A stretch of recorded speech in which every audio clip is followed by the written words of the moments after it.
Considerando que mais de 90% das nossas exportações e importações são transportadas por via marítima, o país deve muito aos portos brasileiros, principalmente quando olhamos o quanto podemos crescer economicamente nos próximos anos. De acordo com um estudo realizado pelo Banco de Desenvolvimento da América Latina, o Brasil precisa investir 25 bilhões de reais nos seus portos nas próximas 2 décadas, a fim de eliminar restrições que hoje ainda geram ineficiências e comprometem a nossa competitividade em toda a cadeia produtiva.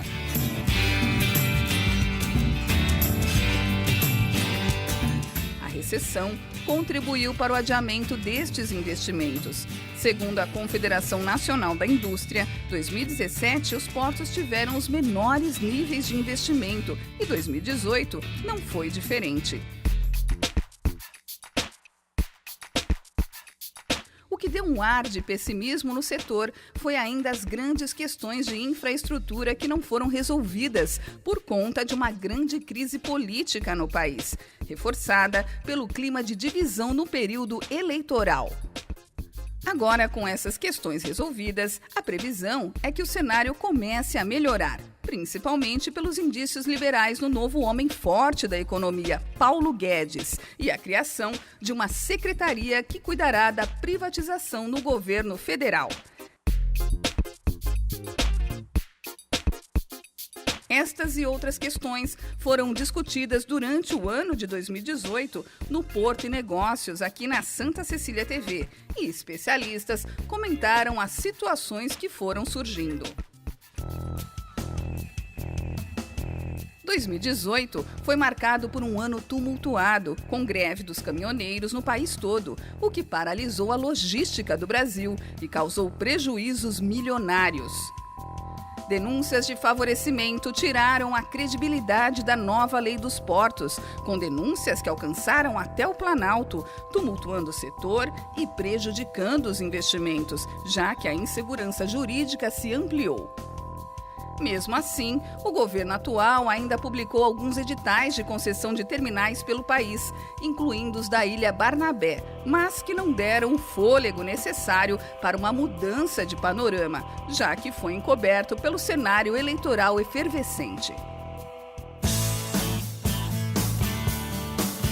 Agora, o Porto e Negócios vai acompanhar nos primeiros dias de 2019 para trazer as informações em tempo real para você. Fique agora com o Porto e Negócios.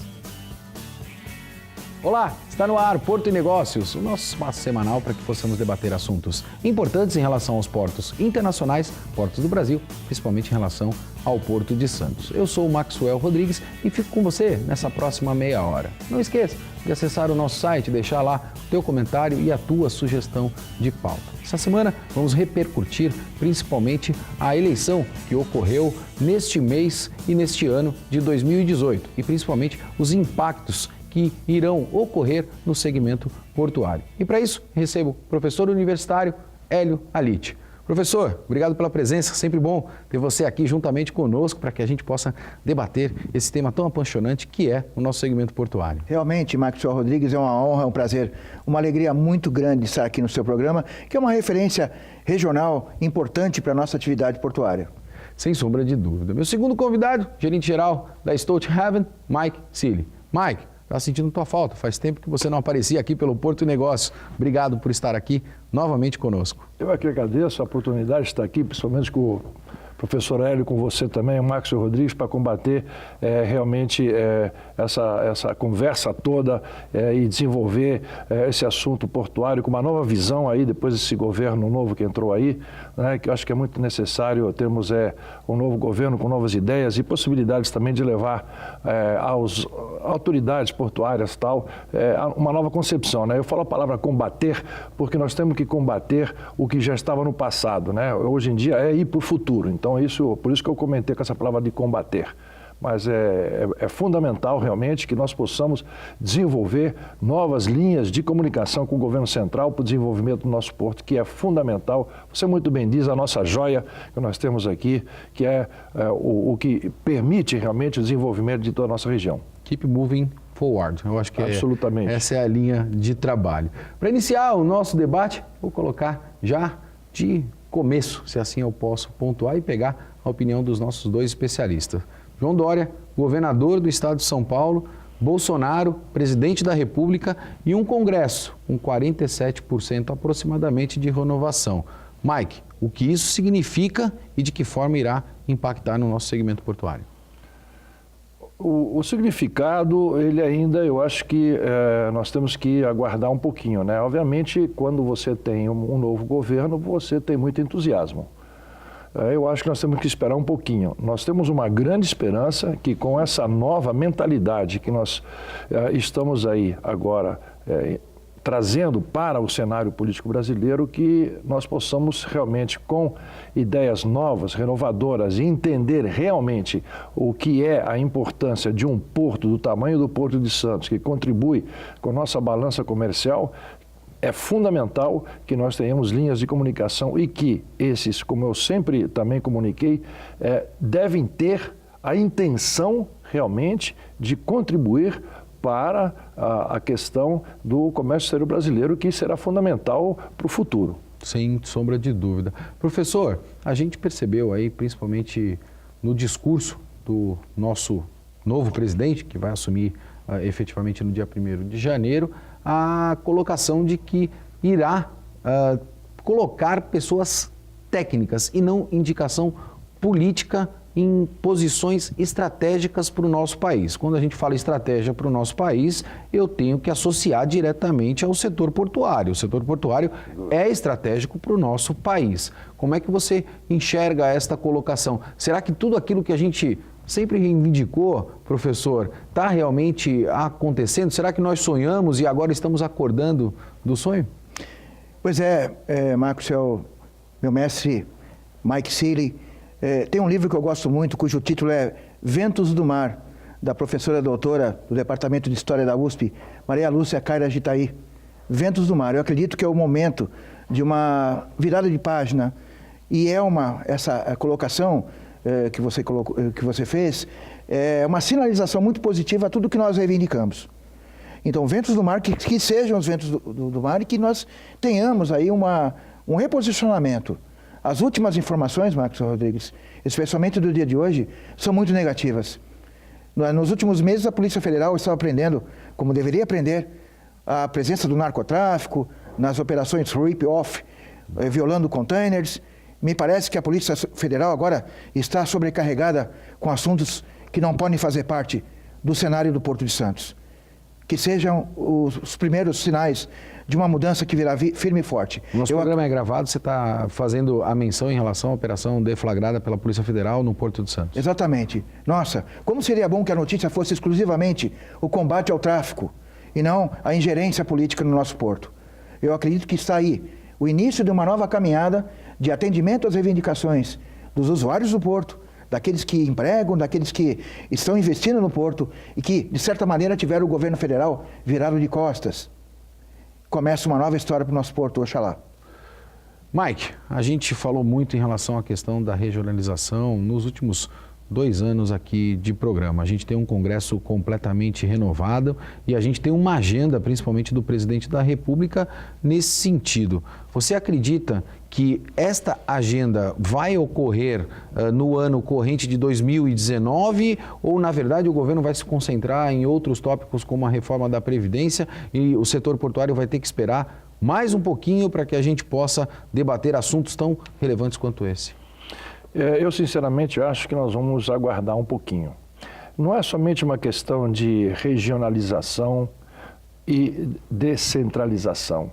Como é que nós vamos poder montar um governo de gestão focada à atividade técnica dentro das atividades portuárias? Como é que nós vamos formar o órgão gestor para fazer parte da descentralização e da regionalização? Eu acredito que é o começo, vai levar um tempo. Então, por isso que eu acabo de mencionar que nós não veremos isso de um dia para o outro. Mas eu estou muito confiante que, com esse novo governo, e nós iniciamos agora conversações já na pasta que virá a ser responsável pela atividade portuária, para que durante o período de transição do governo, essa matéria já esteja introduzida na pauta do governo. Professor, uma vez que nós vamos aguardar, segundo a visão do Mike, o Mike é uma pessoa que tem muita experiência no nosso segmento portuário, por outro lado também nós perdemos aí uma representatividade tanto na Câmara Federal quanto na Câmara Estadual. Na verdade, nós não reelegemos alguns deputados e perdemos outros deputados. Qual é a tua análise em relação a esta questão? E aí eu vou fazer uma menção. Será que não está na hora de nós tentarmos articular também a nossa bancada portuária, seja ela no Estado ou propriamente na Federação, como a gente tem a bancada da agricultura, como a gente tem a bancada religiosa, entre outras bancadas, uma vez que o setor portuário representa 1/3 do PIB nacional, Hélio? Eu comparo a bancada, a representatividade no Congresso dos nossos deputados com os congressistas do Estado do Norte e Nordeste. Foram muito mais eficientes. Nós sempre tivemos uma participação diminuta. Estados muito menores do que comparado a São Paulo. Exatamente. E que conseguem uma representatividade maior do que o maior estado econômico do nosso país. Todo é o lobby, é uma palavra forte, mas todo o trabalho que foi feito a nível de Congresso... A política é lobby, Hélio. Eu acho que a gente não pode ser hipócrita, né? Eu acho que a política faz lobby. Eu acho que é um dos papéis da política. Se você vê o que aconteceu com Vila do Conde, com Pecém, Suape, com tudo que aconteceu lá por cima, e comparar o que não aconteceu aqui embaixo, nós percebemos que a participação dos nossos representantes na Câmara dos Deputados foi muito diminuta.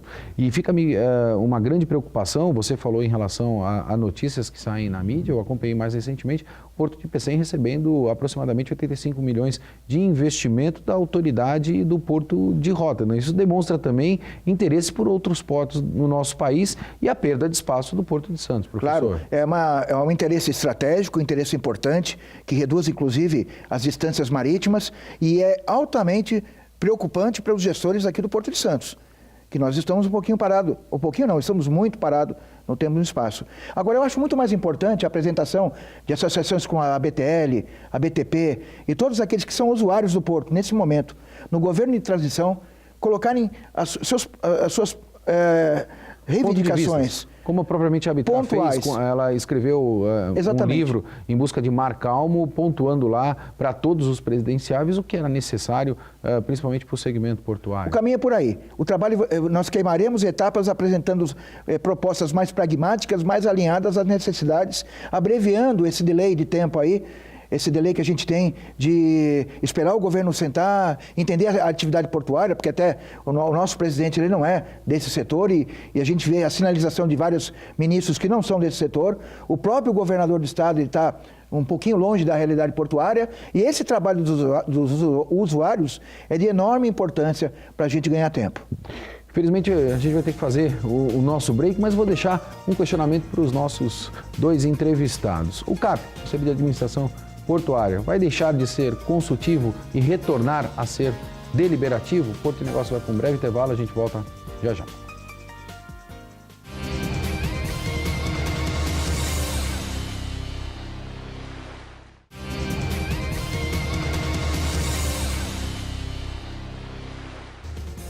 Estamos de volta com o Porto Negócios, eu sou o Maxwell Rodrigues e não esqueça de acessar o nosso site, deixar lá o teu comentário, a tua sugestão de pauta para que possamos debater aqui no nosso programa. Essa semana recebo o professor universitário Hélio Alite e o gerente-geral da Stolthaven, Mike Seeley. No último bloco, deixei uma pergunta para os meus dois entrevistados. Mike, você acredita, com essa nova reformulação política, que nós possamos voltar àquela condição que nós tínhamos, onde o CAP ele era deliberativo e não exclusivamente consultivo como é nos dias atuais? Esse pode ser um caminho para que a gente possa voltar a fomentar as decisões no Porto de Santos? Se eu puder recuperar dos nossos programas, quando eu comentava exatamente isso, essa era a minha visão, essa é a visão que eu acredito que será realmente a ferramenta, a plataforma para que nós possamos realmente ter um porto com influência e que possamos tanto a cidade como as autoridades também do governo central com os usuários do porto, formarem um grupo coeso, né, do Conselho Administrativo Portuário. Assim é em outros países do mundo. Experiências que eu tenho viajando por aí, eu encontro isso. Nós temos que ter capacidade com pessoas de formação, grande formação técnica, grande formação de conhecimento também político, porque nós temos que ter diálogo com o governo central, mas que possamos também saber das necessidades e implicações também que a atividade portuária como um todo, né, reflete sobre a cidade e sobre a comunidade.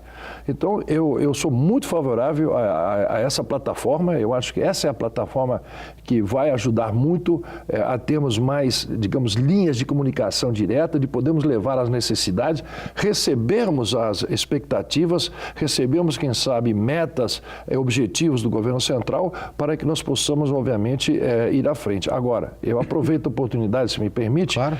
Nós necessitamos de infraestrutura. O governo central tem que entender, esse governo novo tem que entender que o porto está parado há muito tempo, sem investimentos de infraestruturas necessárias.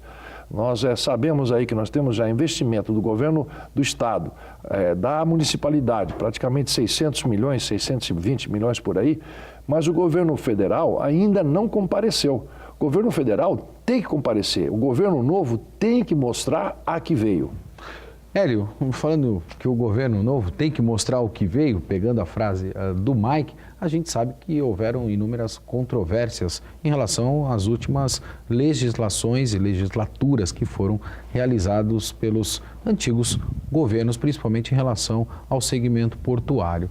Qual é a tua visão em relação a esse novo governo? Você acredita que ele vai legislar e mexer necessariamente em todos estes regramentos que geraram impactos positivos e principalmente negativos no segmento portuário? Eu acredito que um dos primeiros diagnósticos do novo governo é perceber o quanto esse arcabouço legal inútil e muito preocupante a partir do momento que se preocupou em atender nichos, interesses pequenos, fez mal ao sistema todo. O primeiro passo é nós termos uma legislação absolutamente igualitária que privilegie o desenvolvimento nacional, que é isso que está em jogo. Nós estamos aqui competindo com o Porto A ou B. O Porto de Santos tem uma georreferência importante, uma importância geopolítica. E hoje nós temos uma falta de harmonia nas políticas e percebemos claramente o nível de interesses que estava por trás. Quando eu falo que a página está sendo virada por uma nova realidade. Eu acredito que o novo governo terá essa percepção e corrigirá o que já é um prenúncio de um novo... de uma nova medida legal, de um novo ordenamento legal, tanto para a atividade portuária, um novo marco regulatório. É triste ter que admitir que isso vai acontecer, porque a gente podia ter feito isso lá atrás, na década de 90, de uma maneira mais infinitiva, olhando de forma visionária para o século XXI e não fizemos essa lição de casa. Pensando de forma estratégica, eu vou pegar a opinião dos dois, será que o foco no segmento portuário para iniciar efetivamente o desenvolvimento seria desburocratização, em virtude de toda a regulamentação que é necessária se fazer e também questões de infraestrutura? Esse é um bom caminho, se a gente pudesse ter um canal direto aqui com o novo presidente da República, Mike? Pegando também o gancho aqui do professor Hélio, eu acho que entre esses dois pontos que você mencionou, o fundamental para nós é a segurança jurídica. Não, porque o que acontece? Faz-se decreto, modifica-se decreto, escreva-se um novo decreto, esse outro decreto vai à aprovação. No fim, você acaba em um mar revolto e você não tem a segurança jurídica necessária. Né? E um exercício orçamentário monstruoso, né, monstruoso, monstruoso. Então, eu acho que a questão desburocratizar, né? Ter infraestrutura, diminuir o custo do Brasil, para que sejamos competitivos e realmente termos a segurança jurídica para que nós possamos, conjuntamente com o governo central, investirmos para realmente a atividade portuária. A atividade portuária tem que ser entendida, ela é estratégica para um país. Ela não é cabide para que se desenvolva políticas, e sim que se desenvolva, né, processos que tragam retorno e que contribuam ao desenvolvimento do país. Um desses processos, infelizmente a gente está chegando ao final do nosso programa, passa muito rápido, desses processos poderia ser o que o futuro ministro da Fazenda vem pontuando em relação à redução de tributos em relação às empresas de médio e pequeno porte? Por que eu faço essa ponderação, Hélito? Porque a quantidade de empresas que orbitam, né, o segmento portuário também é vertiginoso. Muitas vezes as pessoas imaginam que o segmento portuário é só o terminal, mas não é o terminal, né? Você tem inúmeras empresas que prestam serviços para aquele terminal e necessariamente aí são empresas de médio e pequeno porte. É um caminho, professor? É um ótimo caminho. Veja que estamos no contraponto do que acontece com a agricultura, onde o pequeno agricultor é enormemente importante para a sua cadeia logística. O que faz o nosso agronegócio ser um sucesso. Então, o que vale para a agricultura não vale para o porto. Enfim, São 2 pesos e 2 medidas. 2 pesos e 2 medidas, e nós temos que corrigir isso, claro. Dentro do nosso país. Infelizmente, como eu pontuei, a gente está chegando ao final do nosso programa, mas sem antes pegar a opinião desses 2 especialistas. Eu sempre pontuo isso, eu acho que mercado ele tem uma relação direta com credibilidade e confiança. Sem credibilidade, sem confiança, não tem investimento. Me parece que a gente tem uma retomada da esperança, que é o sinônimo um pouco da credibilidade e da confiança. Mike, esse é o caminho? A gente está no caminho certo? As coisas estão acontecendo? Você acredita que o próximo presidente da República vai ter um caminho calmo, vamos dizer assim, ou no início de governo será bastante turbulento e como isso impacta no segmento portuário? Toda reação provoca-se uma reação em sentido contrário. Então ele não vai ter maré assim... Mar calmo. Calmo. Mas vai ter que colocar realmente e muito claro quais são os objetivos, né? E repito novamente, para que veio. Ares novos, nós precisamos mudar, nós temos que abrir, nós temos que ter uma possibilidade de uma visão abrangente e seguir em frente. Eu tenho grandes esperanças, eu espero que o Brasil realmente acorde e entenda que nós temos que nos preparar para sermos competitivos para o futuro, senão o Brasil vai perder a oportunidade grande. O Brasil é um país esplendoroso, uma capacidade enorme no agrobusiness, como foi dito hoje aqui pelo professor, muito bem colocado. Por que no setor portuário nós não podemos também ter essa capacidade? Nós temos tudo, temos técnicos, temos condições, temos objetividade, temos possibilidades de cargas. O seu programa diz tudo, Porto é negócio. Exatamente, eu acho que é isso que a gente deve pontuar. Professor, para finalizar, esperançoso? Muito esperançoso. Realmente estamos aí no momento que a gente tem que virar. O povo mostrou isso. E existem 2 atores muito judiados dentro desse processo. Os empreendedores e os trabalhadores portuários. Sobram reclamações, sobram lamentos, sobram abandonos. É o momento de recuperar, é o momento de recompor, é o momento de reconstruir o Brasil. Se tenha você a tese ideológica Auber... E esse é um compromisso que eu já vou assumir aqui com a minha audiência, porque a gente vem percebendo também que o trabalhador portuário vem reivindicando uma série de situações. E aí, professor, se o senhor me permitir, vou até estender o convite ao senhor, eu acho que a gente tem que explorar esse tema e também tratar isso no alto nível, como a gente trata não só o porto, o negócio, mas também a parte laboral. Porto e Negócios vai chegando ao seu final. E lembre-se, o problema não é o problema. O problema é a atitude pela qual você encara o problema. Um forte abraço e até semana que vem.